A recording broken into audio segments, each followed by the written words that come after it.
Hello friends, Sanskrit व्याकरण की class में आपका स्वागत है। तो हम संधि टॉपिक पढ़ रहे थे। संधि में स्वर संधि जो है उसके भेदों को पढ़ रहे थे और भेदों में भी हमने कल आपको पढ़ाया था यण संधि। अब यण संधि के बाद में जो संधि आती है वो आती है नंबर 6, और नंबर 6 पर जो संधि आती है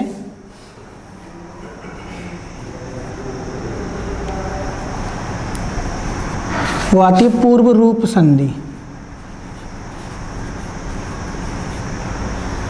पूर्व रूप संधि।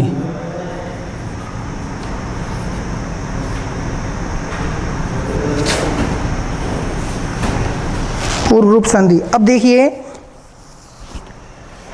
ये संधि जो है इसका एक सूत्र होता है,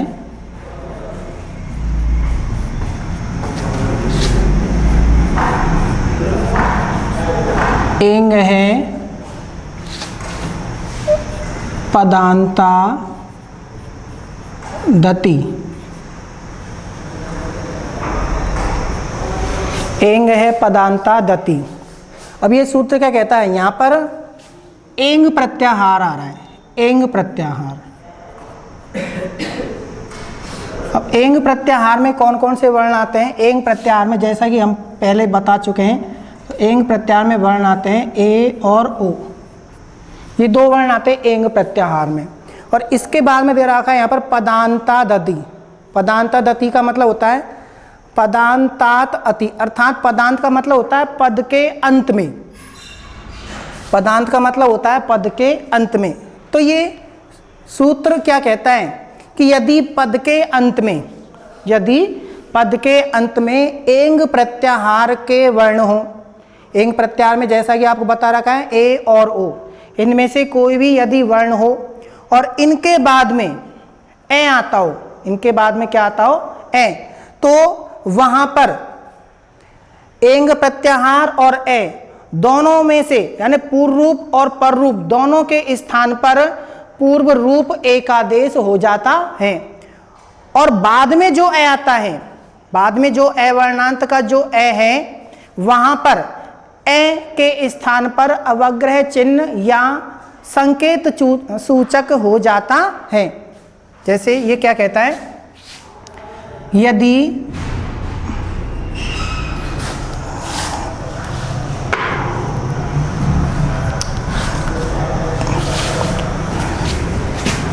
पदांत का मतलब है पद के अंत में। यदि पदांत अर्थात पद के अंत में, पद के अंत में एंग प्रत्याहार, एंग प्रत्याहार। अब एंग प्रत्याहार में आते हैं ए और ओ। एंग प्रत्याहार के वर्णों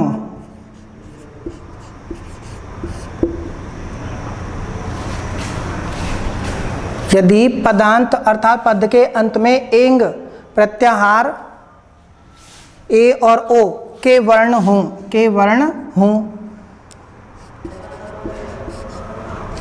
और एंग प्रत्याहार के बाद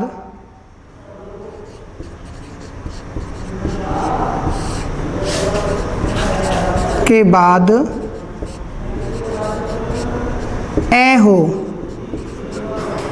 तो पूर्व वर्ण व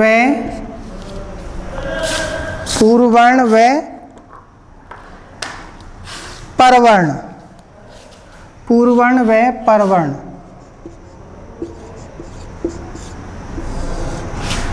दोनों वर्णों के स्थान पर, दोनों वर्णों के स्थान पर एक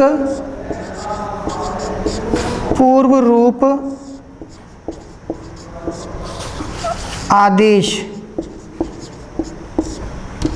पूर्व रूप आदेश हो जाएगा एंग। और एंग का मतलब क्या होता है? ए और ओ।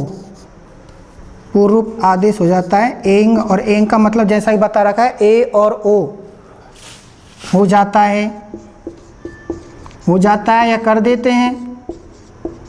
तथा बाद में आने वाले,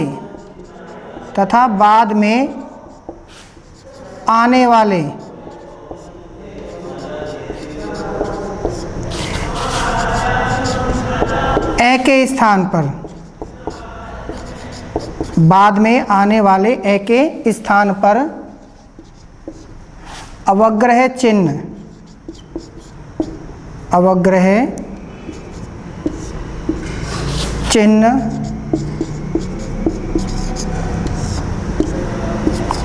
या संकेत सूचक,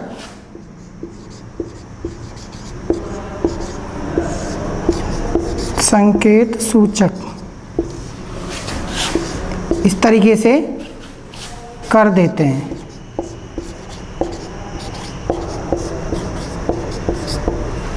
तो ये सूत्र कहता है कि यदि ए वर्णांत यानी पद के अंत में एंग प्रत्याहार हो और एंग प्रत्याहार के वर्णों के बाद में क्या हो? ए, तो एंग प्रत्याहार और ए दोनों वर्णों के स्थान, पूर्ववर्ण और परवर्ण दोनों वर्णों के स्थान पर पूर्व रूप आदेश, एक आदेश कर देते हैं हम, क्या? एंग प्रत्याहार का वर्ण कर देते हैं। और बाद में जो ए आता है उस ए के स्थान पर अवग्रह चिन्ह या संकेत सूचक कर देते हैं।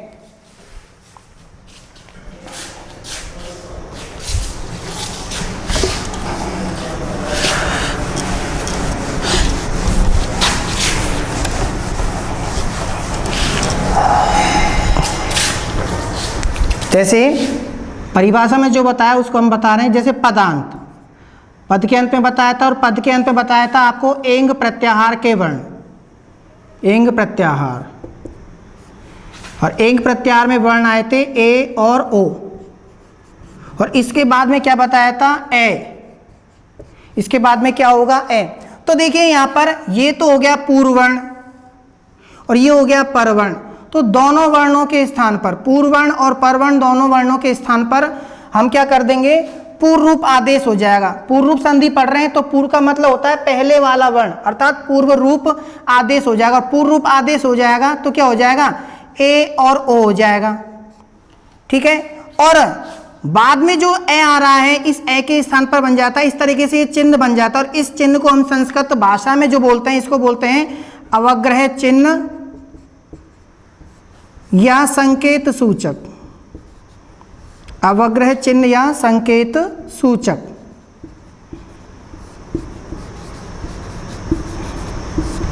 ये इसका सीधा सा नियम है कि पद के अंत, जैसा कि सूत्र में बता रखा है, एंग है पदांता दति, यानी पद के अंत में तो क्या हो? एंग। पद के अंत में एंग, एंग में आते हैं दो वर्ण आते हैं ए और ओ, और इनके बाद में क्या हो? ए। तो वहां पर पूर्ववर्ण और परवर्ण दोनों वर्णों के स्थान पर पूर्व रूप एकादेश हो जाता है, एंग ही हो जाता है। एंग का मतलब पहले से पता है, ए या ओ हो जाता है। और बाद में जो ए आता है उस ए के स्थान पर अवग्रह चिन्ह या संकेत सूचक कर देते हैं। अब जैसे अब इसके भी वही दो नियम चलेंगे। जैसे पहला नियम कि यदि पद के अंत में तो क्या हो? ए, और ए के बाद में क्या हो? ए। तो ए और ए, यहां पर पूर्ववर्ण तो ये है और परवर्ण ये है, तो पूर्व रूप एकादेश करेंगे तो क्या हो जाएगा? ए। और यहां पर जो बाद में जो ए आ रहा है इसके स्थान पर क्या हो जाएगा? अवग्रह चिन्ह। इस तरीके से ये हो जाएगा, ये अवग्रह चिन्ह कर देंगे। जैसे उदाहरण है, जैसे इसका उदाहरण है ग्रामे धन अस्मिन,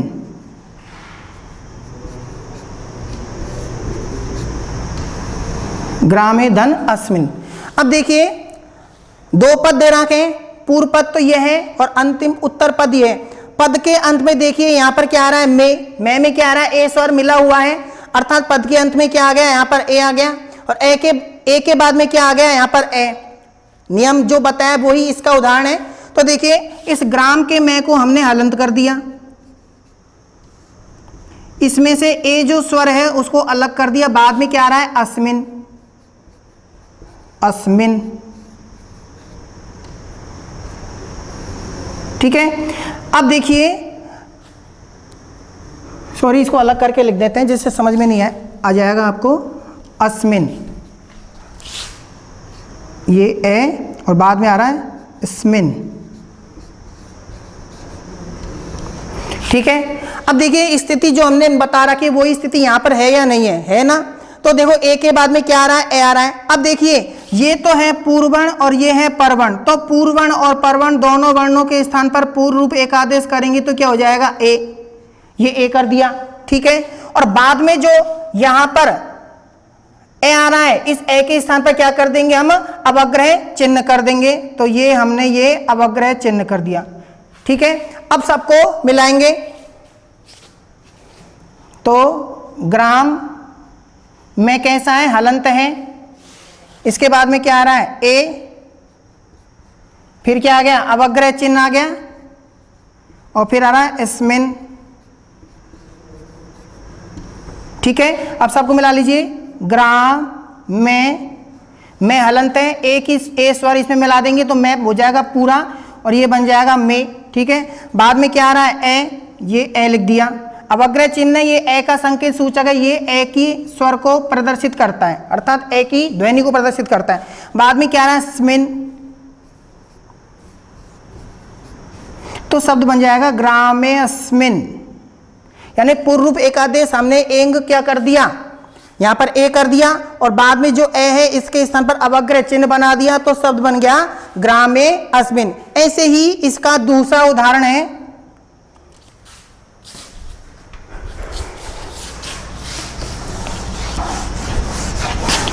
व्यपदेशे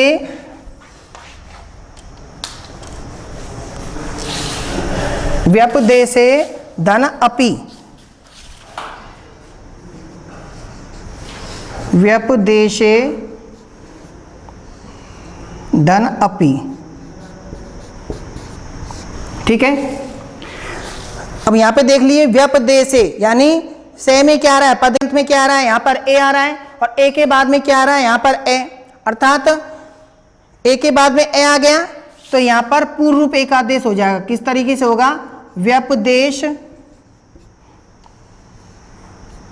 शय को हमने हलंत कर दिया, इसमें से ए जो स्वर है वो अलग हो गया, बाद में क्या आ रहा है ए और फिर आ रहा है यहां पर पी, ठीक है। तो ए के बाद में क्या आ गया ए आ गया, तो यहां पर पूर्व रूप पूर्ववर्ण और परवर्ण, ये तो है पूर्ववर्ण ये है परवर्ण, तो दोनों वर्णों के स्थान पर पूर्व रूप संधि पढ़ रहे हैं तो पूर्व रूप एकादेश हो जाएगा। पूर्व रूप एकादेश क्या है यहां पर पहले वाला वर्ण क्या है ए और बाद में जो ए आ रहा है इसके स्थान पर बन जाएगा अवग्रह चिन्ह, ठीक है। अब सबको मिलाएंगे तो व्यपदेश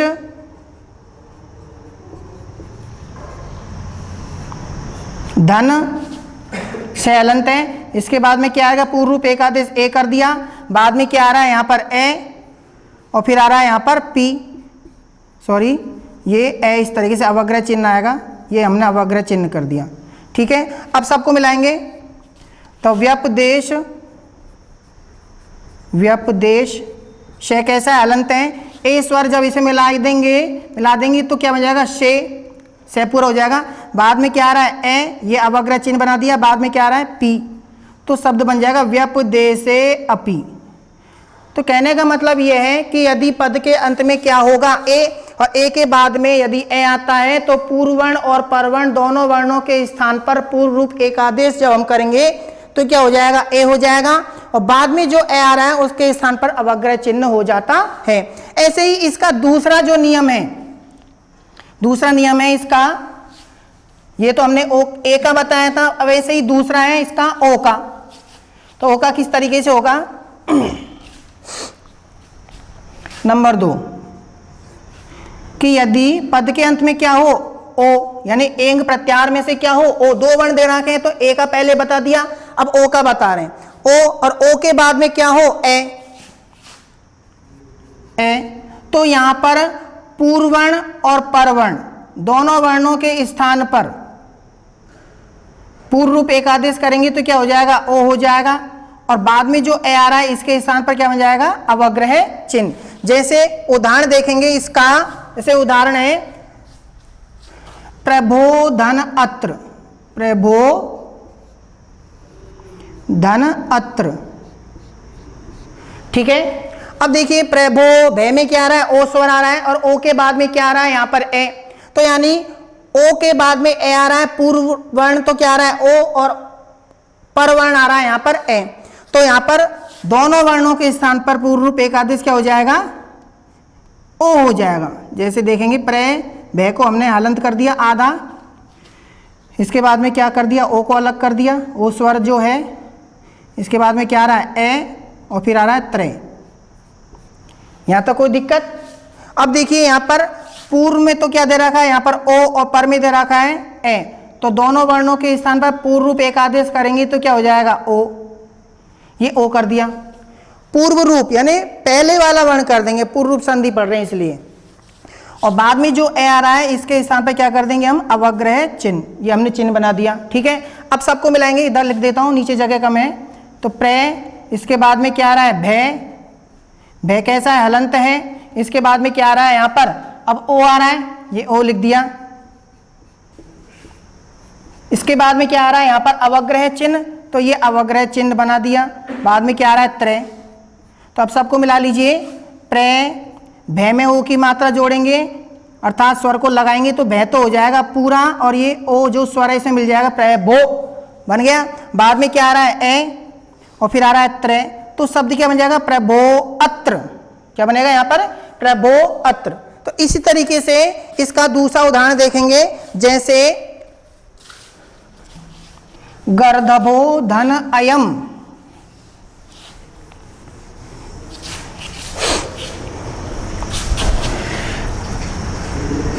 गर्दभो धन अयम, ठीक है। अब देखिए यहां पर गर्दभो, भे में क्या है, ओ स्वर मिला हुआ है, ओ के बाद में क्या आ गया, यहां पर ए आ गया, तो देखिए दोनों वर्णों के स्थान पर पूर्व रूप एक आदेश हो जाएगा। तो गर्दभ भे को हलंत कर दिया, ओ जो स्वर है इसको हमने अलग कर दिया समझने के लिए। बाद में क्या आ रहा है यहां पर ए, और फिर क्या आ रहा है यहां पर यम, यम कर दिया।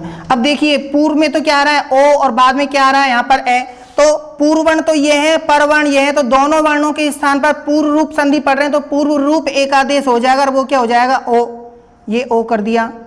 बाद में क्या आ रहा है यहाँ पर ए, तो ए के स्थान पर क्या हो जाएगा, नियम के अनुसार अवग्रह चिन्ह बन जाएगा, ये हमने अवग्रह चिन्ह कर दिया, ठीक है। अब सबको मिलाएंगे, तो गर्दभ भे कैसा है, हलंत है, इसके बाद में क्या आ रहा है यहाँ पर पूर्व रूप एक आदेश कर दिया, तो क्या आ रहा है यहाँ पर ओ, इसके बाद में क्या आ रहा है अवग्रह चिन्ह, बाद में आ रहा है यम। तो सबको मिलाएंगे, गर्ध भे, भे हलंत है, ओ स्वर जब इसमें मिलाएंगे तो भे तो हो जाएगा पूरा, और ये ओ की ये मात्रा लग गई भो। बाद में क्या आ रहा है अवग्रह चिन्ह को हम इस तरीके से लिखते हैं, इसके बाद आ रहा है यम, तो शब्द बन जाएगा गर्दभो अयम। ये जो होता है वो ए को संकेत करता है, तो शब्द बनता है गर्दभो अयम। तो कहने का मतलब यह है कि यदि एंग है पदांतरति सूत्र हमको यही बताता है, यदि पद के अंत में एंग प्रत्याहार का कोई भी वर्ण हो, और एंग में जैसा ही बता रखा है ए और ओ, इनमें से यदि कोई सा भी वर्ण आता है और बाद में क्या हो, पद के अंत में एंग प्रत्याहार के बाद में क्या हो ए, तो पूर्व वर्ण और पर वर्ण दोनों वर्णों के स्थान पर पूर्व रूप एकादेश, तो हम क्या कर देंगे एंग का प्रत्याहार, ए आएगा तो ए करेंगे, ओ आएगा तो ओ करेंगे, और बाद में जो ए आएगा उसके स्थान पर अवग्रह चिन्ह या संकेत सूचक बन जाता है या कर देते हैं। तो यहां पर ये पूर्व संधि के उदाहरण बताए, कुछ और उदाहरण जो हैं उनके बारे में और बता दूं आपको।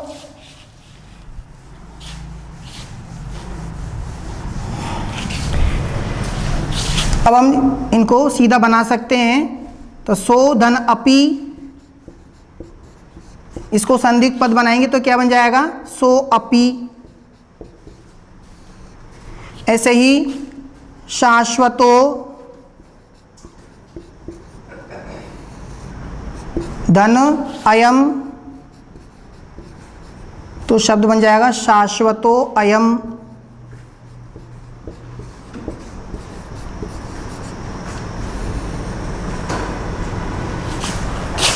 जैसे को धन अपि, तो इसका बन जाएगा को अपि।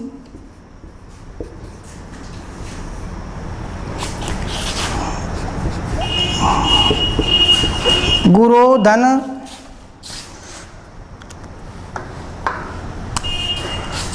धन अव, तो इसका मिला के बनाएंगे तो बन जाएगा गुरो अव। ऐसे इसके एक उदाहरण और देख सकते हैं, जैसे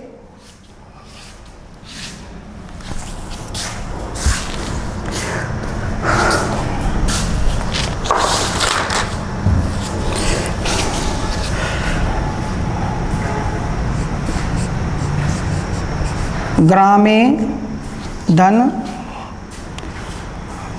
अस्मिन, इसका हम डायरेक्ट बना सकते हैं, अभी बताया भी था वैसे भी है, तो इसका बन जाएगा ग्रामे अस्मिन। पद के अंत में अब ए आ रहा है तो इसका बन जाएगा ग्रामे अस्मिन। तो इस तरीके से ये संधियुक्त पद बनते हैं। तो ये हुई अपनी पूर्व रूप संधि। अब इसके बाद में जो 7वें नंबर पर आती है वो आती है पर रूप संधि।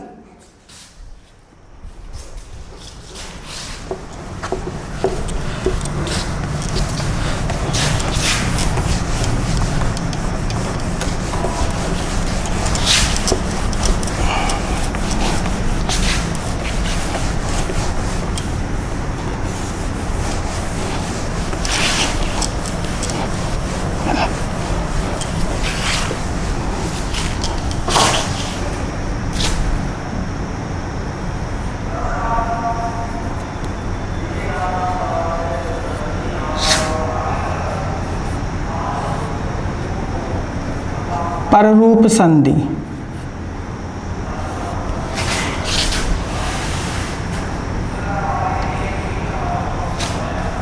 इसका एक सूत्र होता है एंगी पररूपम।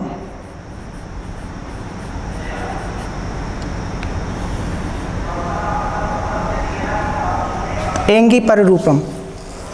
अब देखिए यहाँ पर भी वही एंग प्रत्याहार के वर्ण आ रहे हैं और एंग प्रत्याहार के वर्ण के बारे में पहले बता चुके हैं, एक बार दोबारा बता रहे हैं। तो एंग प्रत्याहार में जो वर्ण आते हैं वो आते हैं आपके ए और ओ। ठीक है। अब देखिए यहाँ पर ये सूत्र क्या कहता है कि यदि अवर्णांत उपसर्ग यानी पद के अंत में क्या होगा, अवर्णांत उपसर्ग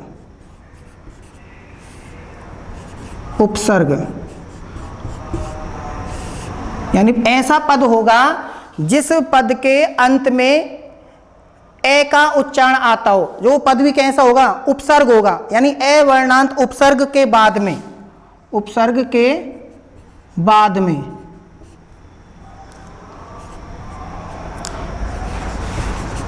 एंग प्रत्याहार का यदि कोई भी वर्ण आता है, एंग प्रत्याहार, और एंग प्रत्याहार में वर्ण आते हैं अपने ए और ओ। एंग प्रत्याहार में से कोई भी वर्ण आता है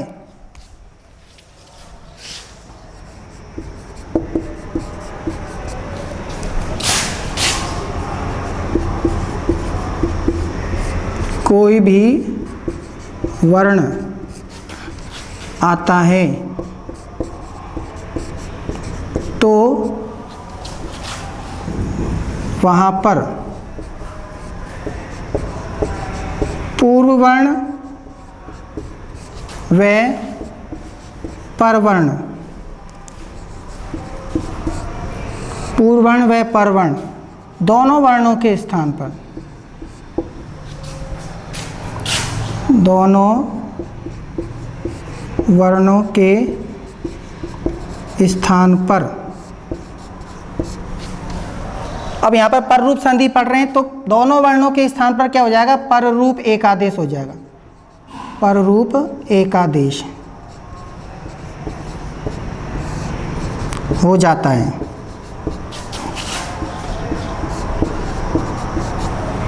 तथा अवर्णांत जो उपसर्ग जो है, तथा अवर्णांत उपसर्ग में से, अवर्णांत उपसर्ग में जो ए का जो उच्चारण आता है, जो ए जो स्वर उसमें मिला हुआ होता है, उस ए का लोप हो जाता है, ए का लोप, अर्थात उसको हटा देते हैं, लोप हो जाता है। क्यों हो जाएगा? यदि हम ए को नहीं हटाते हैं तो वहां पर दीर्घ संधि, वहां पर वृद्धि संधि हो जाती है।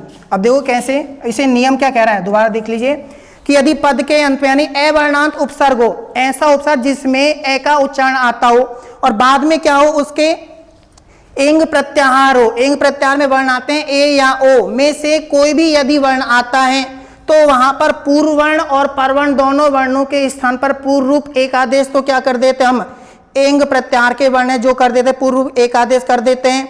और पूर्व एक आदेश क्या होता है, एंग प्रत्याहार के ही वर्ण होते हैं और बाद में पर रूप एक आदेश हो जाता है और पूर्व में जो वर्ण आते हैं अवर्णांत जो उपसर्ग आता है उसमें से ए का लोप कर दिया जाता है। इसको डायग्राम के माध्यम समझ सकते हैं हम। जैसे पूर्व में तो क्या आएगा यहाँ पर अवर्णांत उपसर्ग,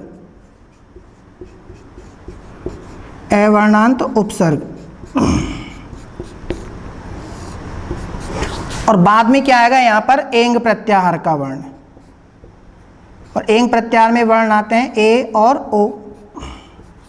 तो देखिए पूर्व में तो क्या आ रहा है, ये पूर्ववर्ण तो ये है और परवर्ण क्या है ये, तो हम संधि कौन सी पढ़ रहे हैं अब, पररूप संधि। तो पररूप यानी पूर्ववर्ण और परवर्ण दोनों वर्णों के स्थान पर पररूप एक आदेश तो क्या हो जाएगा, एंग, अर्थात एंग प्रत्याहार के ही वर्ण हो जाएंगे। ए आएगा तो ए कर देंगे, ओ आएगा तो ओ कर देंगे। और पूर्व में जो अवर्णांत जो उपसर्ग आता है उसमें से जो ए का जो उच्चारण है उसका हम ए का क्या कर देंगे, लोप, अर्थात उस ए को वहां से हटा देंगे। अब देखो कैसे होगा वो,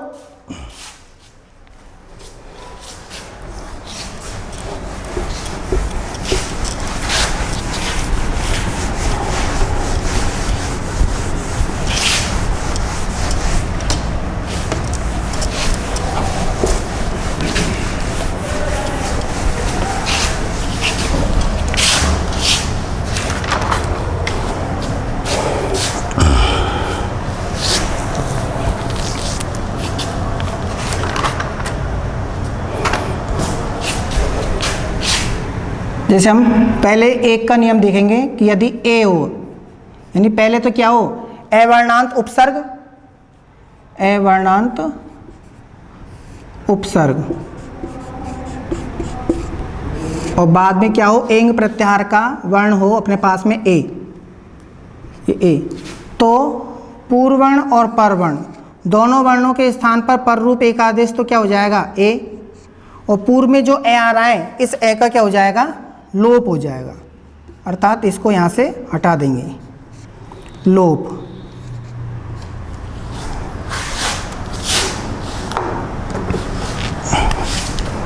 जैसे उदाहरण देखेंगे,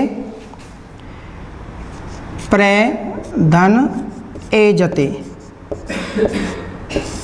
अब देखिए यहाँ पर मैंने बताया था आपको उपसर्ग होना चाहिए, यानी पूर्व में क्या होना चाहिए, अवर्णांत उपसर्ग। अब देखिए यहाँ पर प्रे क्या होता है, एक उपसर्ग होता है, प्रे, ए का उच्चारण आ रहा है तो इसको हम बोल सकते हैं अवर्णांत उपसर्ग। ऐसा उपसर्ग जिसमें ए का उच्चारण आता हो, ए की ध्वनि आती हो तो उसको बोलते हैं अवर्णांत उपसर्ग। और बाद में क्या आ रहा है यहाँ पर, एजते, एजते का मतलब क्या है, यहाँ पर बाद में क्या आ गया, ए आ गया, नियम के अनुसार आ गया।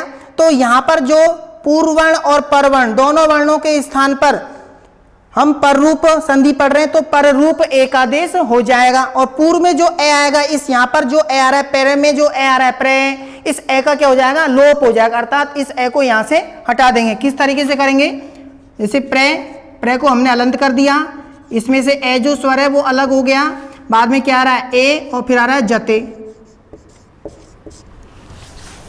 तो देखिए नियम के अनुसार ए आ रहा है, ए वर्णांत उपसर्ग है ये, और ए वर्णांत उपसर्ग के बाद में क्या आ गया यहाँ पर ए, तो ए और ए इन दोनों वर्णों के स्थान पर, पूर्ववर्ण और परवर्ण दोनों वर्णों के स्थान पर पर रूप एकादेश हो जाएगा। पर रूप एकादेश होगा तो वो क्या हो जाएगा ए, ठीक है।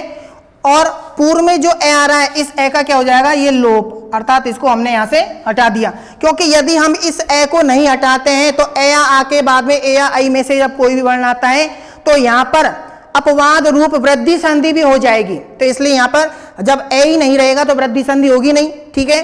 तो देखिए अब सबको मिलाएंगे। प्रे कैसा है, हलंत है।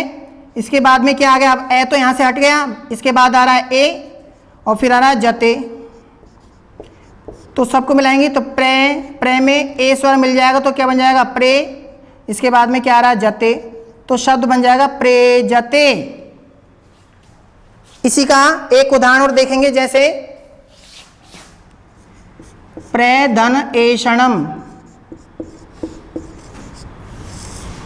तो ए वर्णांत उपसर्ग है प्रे, प्रे ए आ रहा है, ए स्वर मिला हुआ है इसमें, तो प्रे को हमने क्या कर दिया हलंत कर दिया। बाद में क्या आ गया यहां पर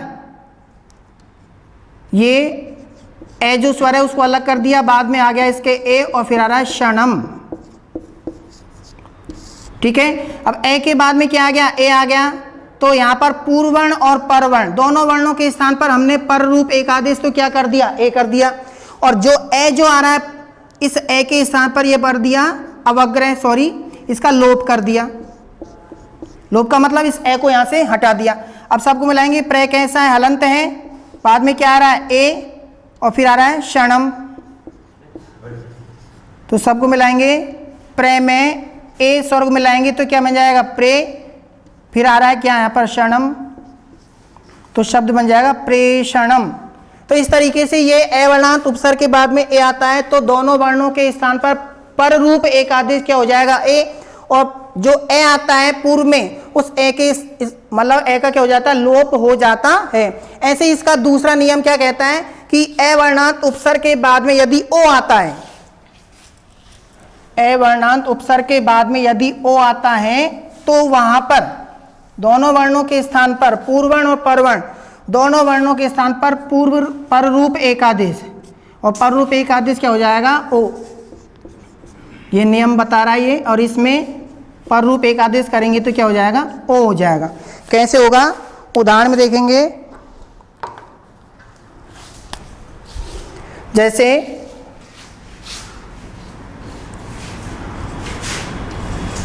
उपधन ओषति,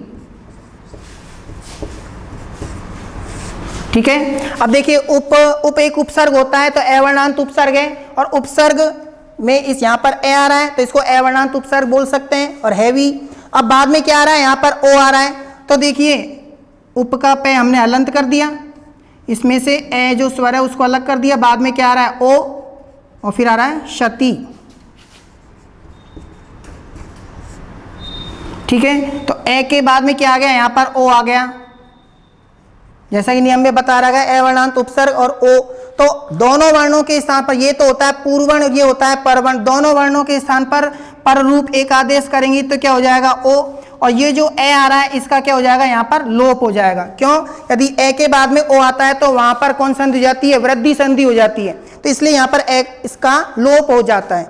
तो सबको मिलाएंगे, उप पे कैसा है हलंत है, इसके बाद में क्या आ रहा है यहाँ पर ओ, फिर आ रहा है क्षति, तो सबको मिला के लिखेंगे तो ओ पे कैसा हलंत है, ओ स्वर जब इसमें मिलाएंगे तो क्या हो जाएगा पो और फिर आ रहा है क्षति, तो शब्द बन जाएगा उपोषति। इसी तरीके से इसका एक उदाहरण और देखेंगे, अप धन ओषणम,